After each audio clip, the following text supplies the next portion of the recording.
Dalam laporan pada tahun 2021 lalu, Cina sekali lagi membuat dunia gempar karena negara ini diketahui telah membangun sekitar 120 silo rudal di kawasan gurun provinsi Gansu.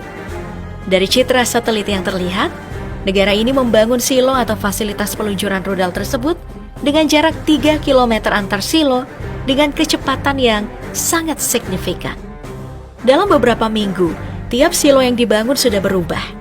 Dari awalnya hanya gurun berlubang menjadi sebuah bangunan utuh. Gilanya lagi, Cina seperti tidak puas dengan jumlah silo tersebut karena diasumsikan akan menambah silo rudal tadi hingga 250 unit. Hal ini tentu saja menaikkan perhatian Amerika Serikat pada Cina. Sebab setelah berita tadi beredar di mana-mana, Cina diklaim memiliki lebih banyak ICBM atau Intercontinental Ballistic Missile ketimbang Amerika Serikat. Nah, hal ini tentu saja membuat pembahasan hari ini akan menarik, di mana kita akan melihat kemampuan persenjataan nuklir dari kedua negara.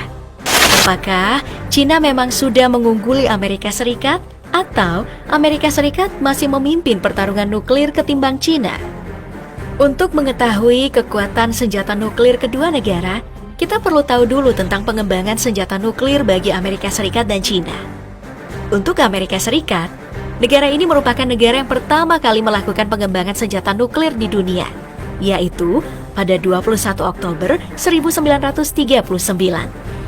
Dari proyek tersebut, pada 16 Juli 1945, Amerika Serikat melakukan tes senjata nuklir pertama mereka saat Perang Dunia Kedua tengah berkecamuk. Disinilah Amerika Serikat dikenal sebagai negara yang fanatik dengan kekuatan nuklir. Makanya, sejak tahun 1940 hingga 1996, Amerika Serikat dengan berani menghabiskan 10,6 triliun US dollar atau 164,1 kuadriliun rupiah untuk proyek nuklir mereka. Sejak tahun 1945 hingga sekarang nih, setidaknya sudah ada 70.000 hulu ledak nuklir yang dibuat oleh Amerika Serikat. Masa emas pengembangan nuklir Amerika Serikat terjadi di 1967, di mana negara ini memiliki hingga 31.255 hulu ledak nuklir. Sekarang, masa emas tersebut redup karena Amerika Serikat tinggal memiliki 1.244 hulu ledak nuklir. Sedangkan untuk Cina, senjata nuklir pertama kali diuji coba pada 1964. Atau 25 tahun setelah Amerika Serikat menjalankan program nuklir mereka. Bagi Mao Zedong yang merupakan presiden pertama Cina, pasca Perang Dunia Kedua, kekuatan nuklir adalah hal mutlak untuk dimiliki agar Cina ini tidak diinjak-injak oleh negara lain. Makanya, saat uji coba nuklir mereka berhasil di tahun 1966, sebuah festival bahkan dirayakan di Cina. Sejak melakukan uji coba pertama mereka, Cina terus berkembang dalam segi teknologi dan jumlah hulu ledak.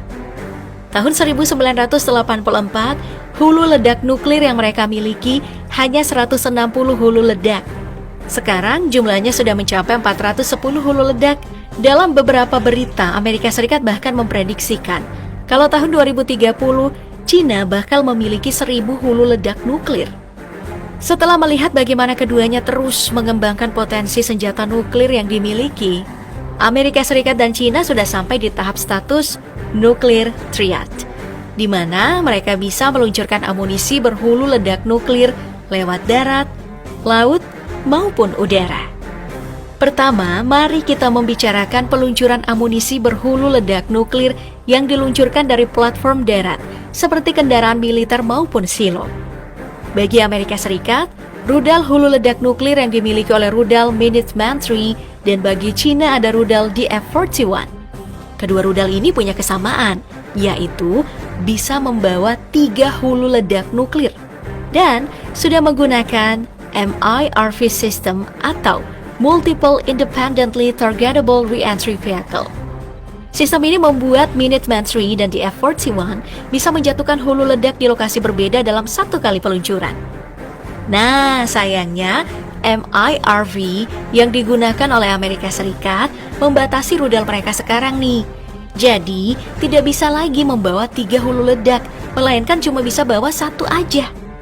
Sebagai rudal nuklir yang diperuntukkan untuk menimbulkan ketakutan, kedua rudal balistik interkontinental ini punya jangkauan yang menakjubkan. Minuteman III punya jangkauan mencapai 9.700 km.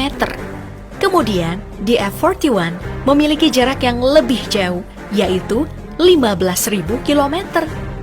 Dengan kemampuan ini, tentu saja Cina lebih unggul dong ya. Karena jika the F-41 ditembakkan di Beijing, amunisinya bisa sampai di Washington DC, karena jaraknya cuma 11.000 km. Sedangkan, Minuteman III gak bisa menjangkau Beijing dari Washington DC. Nah, karena ancaman ini, wajar jika Amerika Serikat khawatir nih dengan ratusan silo yang dibuat oleh Cina. Di bagian berikutnya, peluncuran senjata nuklir pemusnah massal tentu datang dari wilayah Angkatan Laut. Penggunaan kapal selam menjadi pilihan yang sempurna untuk membawa senjata nuklir, karena bisa menjadi tidak terlihat saat menyelam. Di Amerika Serikat, kapal selam yang membawa hulu ledak nuklir ada Ohio Class, sedangkan di Cina ada Jin Class. Di bagian ini, Cina harus mengaku kalah nih, karena jarak tembak mereka lebih pendek.